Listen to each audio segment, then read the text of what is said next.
En el mundo ahora de France 24 en español es hora de actualizar las principales noticias del día. Yo soy Daniela Blandón Ramírez y estos son nuestros titulares. Rusia desplegó en su país aliado Belarus su sistema de misiles hipersónicos Oreshnik con capacidad nuclear.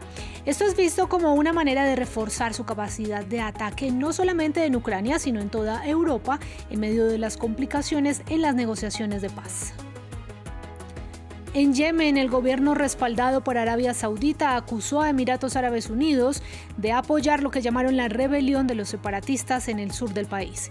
El ejecutivo reconocido internacionalmente declaró el estado de emergencia y rompió el pacto de defensa con Abu Dhabi.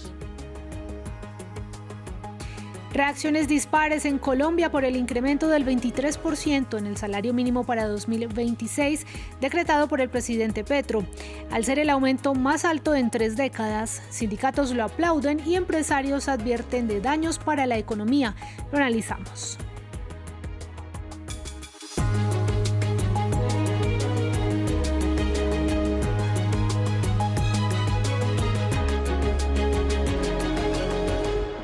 Comenzamos en Rusia, en donde el Kremlin se niega a presentar pruebas sobre el presunto ataque con drones a la residencia de Vladimir Putin, movimiento del que Kiev se desmarcó. En cambio, sí quiso anunciar el despliegue de un misil hipersónico, Oreshnik, en tierras belorrusas, lo que es visto como un mensaje de fortalecimiento de su capacidad defensiva. Albert Naya nos cuenta más. Entre la victimización y la retórica belicista, el Kremlin sigue sin aportar pruebas del supuesto intento de asesinato a su líder, Vladimir Putin. Y ante la ausencia de imágenes, la pregunta incómoda, el encargado de responder, el portavoz presidencial Dmitry Peskov, dejó la pelota en el tejado del Ministerio de Defensa. No creo que haya pruebas teniendo en cuenta que se produjo un ataque masivo con drones que fue repelido gracias al trabajo preciso de la defensa aérea. En cuanto a los restos de los drones, no puedo hacer comentarios, ya que es una cuestión que compete a nuestro ejército. Pero al mismo tiempo el Kremlin sí quiere despejar dudas sobre su arsenal balístico. Según las imágenes publicadas por Moscú, el temido juguete con capacidades nucleares Oreshnik ya está desplegado en Bielorrusia. Recientemente, de conformidad con el acuerdo entre los jefes de nuestros estados, Vladimir Putin y Alexander Lukashenko, los sistemas de misiles rusos Oreshnik entraron en servicio de combate en la República. Esta medida es una clara confirmación de la eficacia del Tratado Bilateral Interestatal sobre Garantías de Seguridad dentro del Estado de la Unión, que entró en vigor en marzo. El despliegue, según los expertos, pondría en jaque al continente europeo, en un intento por parte del Kremlin de disuadir a los aliados de Kiev de seguir brindando armas a Zelensky. Putin mostró por primera vez las capacidades hipersónicas del Oreshnik en noviembre de 2024, cuyo objetivo estuvo fijado en la ucraniana ciudad de Dnipro. Y en el Golfo Pérsico crece la tensión. Emiratos Árabes Unidos se retiró a todas sus fuerzas de Yemen luego de que el gobierno reconocido internacionalmente y apoyado por Arabia Saudita declarara el estado de emergencia en el sur del país, donde actúan los separatistas respaldados por Abu Dhabi. Más temprano, Riad bombardeó un cargamento de armas que aseguraron estaban destinadas a los separatistas. Veamos más.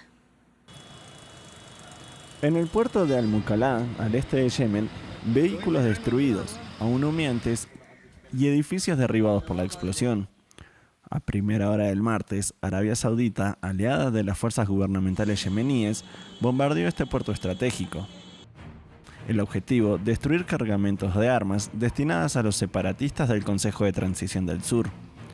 Según las autoridades sauditas, estas armas habrían sido transportadas por los Emiratos Árabes Unidos, y el jefe del Consejo Presidencial yemení acusa a los Emiratos Árabes de actuar de forma extremadamente peligrosa al apoyar a los separatistas.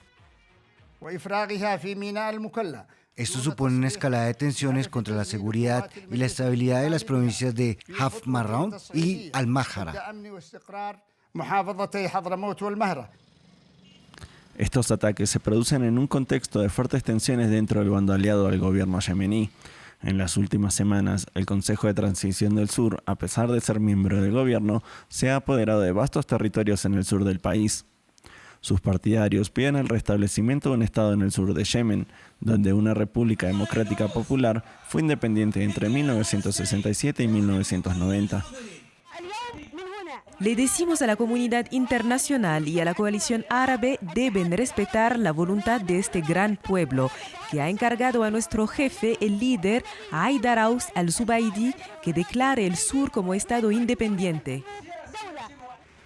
Riad ha advertido al CTS contra cualquier acción militar y ha exigido la retirada de sus fuerzas, una petición rechazada por los separatistas. Estas nuevas tensiones debilitan aún más a Yemen, ya devastado por más de 10 años de conflicto, que desde 2014 enfrenta al gobierno apoyado por Riad con los rebeldes hutíes proiraníes y que ha provocado una de las peores crisis humanitarias del mundo. Ahora vamos a Irán, donde por tercer día siguen las manifestaciones en rechazo a la situación económica en un contexto de devaluación de la moneda y aceleración de la inflación. Desde el gobierno resaltaron que harán modificaciones al proyecto de presupuesto de 2026 y que responderán a los reclamos. Ramiro Cuevas Barberena nos amplía. Movilizaciones por la situación económica en Irán. Por tercer día, los manifestantes salieron a las calles a reclamar por la caída del valor de la moneda nacional, lo cual aceleró la inflación, razones que derivaron en la renuncia del jefe del Banco Central. Ante el malestar de los ciudadanos, el gobierno prometió dar respuestas. El gobierno escuchará con paciencia, incluso si hay voces duras, porque creemos que nuestro pueblo es lo suficientemente paciente, y cuando alzan su voz, la presión que se ejerce sobre ellos es alta. La labor del gobierno es escuchar las voces y ayudarlos a alcanzar un entendimiento común para resolver los problemas que existen en la sociedad. En las principales universidades del país, los estudiantes también dieron su apoyo a los comerciantes que iniciaron las protestas el domingo. El estado económico se volvió delicado en 2025, con una moneda que se devaluó un 69% frente al dólar. Las preocupaciones y protestas de la gente respecto a los problemas de subsistencia deben ser respondidas con plena responsabilidad y el diálogo, especialmente con representantes de gremios, y la adopción de las medidas necesarias enfocadas en aumentar el poder adquisitivo de la gente y reformar el proceso de toma de decisiones económicas deben ser incluidos en la agenda de los funcionarios ejecutivos. El presidente iraní Masoud Pezeshkian aceptó hacer cambios en el proyecto de presupuesto por ser insuficiente ante la inflación, la cual fue superior al 52% en noviembre y diciembre respecto a la misma época del año pasado. Y venimos a nuestra región porque en Colombia el gobierno de Gustavo Petro decretó un aumento del salario mínimo base para 2026 del 23%, el más alto desde 1994 y que duplica con creces el alza del 9,54% de este año. La medida, que cubre a unos 2,5 millones de empleados, ha causado todo tipo de reacciones. Para analizarlo conectamos con Juan Pablo Herrera, decano de la Facultad de Economía de la Universidad Externado de Colombia. Juan Pablo, muy buenas tardes para usted y comencemos con las personas que ganan un salario mínimo. ¿Cuál va a ser el impacto para ellos más allá de que recibirán más dinero y sobre todo teniendo en cuenta que estamos en un país en el que 1 de cada 2 trabajadores es informal? Daniela, muy buenas tardes. Un saludo muy especial a ti y a todas las personas que nos están escuchando y viendo en esta emisión de noticias. Sí, efectivamente hay una gran preocupación para la economía colombiana teniendo en cuenta básicamente 3 elementos. Lo primero es que estamos en una economía en donde la fijación de salario mínimo mensual legal vigente solo aplica para un subconjunto muy reducido del número de trabajadores en Colombia, teniendo en cuenta que el 56% de la actividad económica está en la informalidad. Este mecanismo de ajuste anunciado el día de ayer por el presidente de la República y confirmado el día de hoy por cada uno de sus ministros de Trabajo y de Hacienda respectivamente, impone definitivamente un gran desafío para el sistema económico, precisamente teniendo en cuenta que es un ajuste que está prácticamente 4 veces por encima de lo que podría llegar a ser o debería ser lo razonable de acuerdo a los datos de inflación y productividad total de los factores. Recordemos, Daniela, que para la economía colombiana el último dato de inflación fue del 5.3% y la productividad total de los factores está alrededor de 0.9%. Razón por la cual lo que sería técnicamente robusto sería un ajuste cercano al 6.8 o 7%, muy por debajo de ese 23.7% de ajuste del salario mínimo y del 24.5% de auxilio de transporte que le impone a los empresarios en Colombia una carga muy importante. En segundo lugar, Daniela, es muy importante tener en cuenta una situación de la economía colombiana. El 91.7% de ese 1.740.000 empresas que hay en Colombia es microempresa. Cerca del 6.5% son pequeñas empresas y medianas empresas no más del 4%. Esto para realmente justificar y referir a que el 99.5% son MIPYMES. Solo el 0.5% de las empresas son grandes empresas. Con esta medida, pues definitivamente estamos hablando que el empresario por cada trabajador va a tener que destinar cerca de 2.800.000 pesos, lo cual es un costo laboral muy importante que va a afectar la creación de nuevos trabajos, el mantenimiento de los trabajos actuales y, por supuesto, impone una presión inflacionaria que, como muy bien lo señalabas en la pregunta, puede generar un efecto totalmente adverso a la medida, y es que el gasto de los hogares se incremente producto de este ajuste del salario mínimo mensual legal vigente.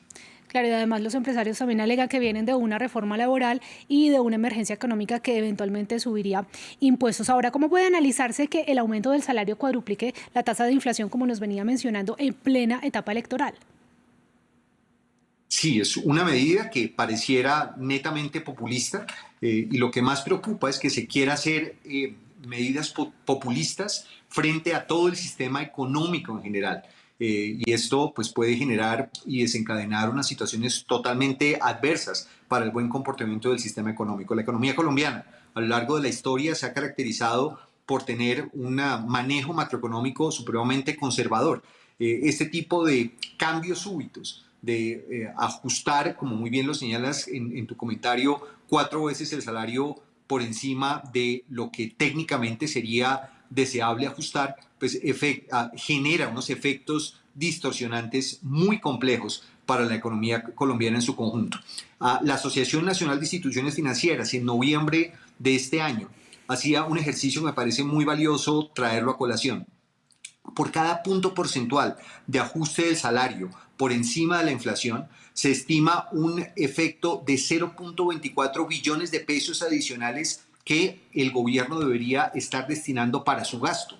En este caso, como lo dijo el presidente de la República la noche de ayer, este ajuste significa un 18.7%, lo que representaría cerca de 4.45 billones de pesos adicionales, en momentos en donde, como muy bien lo señalabas, el mismo gobierno ha manifestado que nos encontramos en una emergencia económica producto de una situación fiscal insostenible. Sí, ahora el presidente Petro también presenta sus argumentos. ¿Qué se puede decir de este estudio del que habló anoche para fundamentar la decisión del estudio de poder adquisitivo de las familias? La Organización Internacional de Trabajo ha venido haciendo un diagnóstico de las diferentes economías y en particular de la economía colombiana, trayendo a colación el salario vital. Ese salario vital, pues, que representaría aquella cantidad de recursos que un hogar necesitaría para poder financiar temas de vivienda, temas de servicios públicos, temas de transporte, etc. Es un cambio de perspectiva. Y entendería uno que desde la academia, pues traer a colación este tipo de discusión es a todas luces interesante e importante. Pero lo que definitivamente cuesta trabajo entender y asimilar para la economía colombiana es que vía decreto y no con los fundamentales mismos del sistema económico se quiera imponer un salario vital asociado a los 2 millones de pesos que la OIT habría recomendado. Una cosa es lo que la Organización Internacional del Trabajo concluye en su estudio y otra cosa es querer forzar a una economía sin datos de productividad lo suficientemente bien cimentados para llegar a una situación de esta índole. Así pues, la situación no parece sencilla para el 2026 y, por supuesto, para el gobierno que seguramente desde agosto empiece a liderar esta situación económica en Colombia. Sí, Juan Pablo Herrera, decano de Facultad de Economía de la Universidad Externado de Colombia, muchas gracias por atendernos. Daniela, muchísimas gracias y un saludo muy especial. Vamos a continuar en Europa porque la compañía de trenes Eurostar indicó que comenzó a reanudar gradualmente su operación. En la mañana de este martes, todos los trenes entre Londres, París, Ámsterdam y Bruselas fueron suspendidos debido a un daño en el suministro eléctrico. La empresa advirtió más temprano no solo de cancelaciones, sino de retrasos importantes para informar horas después que el túnel de 50 kilómetros de longitud se reabrió parcialmente, aunque el fallo persiste. Este incidente se produce en una de las épocas de mayor actividad de la compañía por las celebraciones del Año Nuevo. De esta manera finalizamos este informativo. Quédense con nosotros en France 24.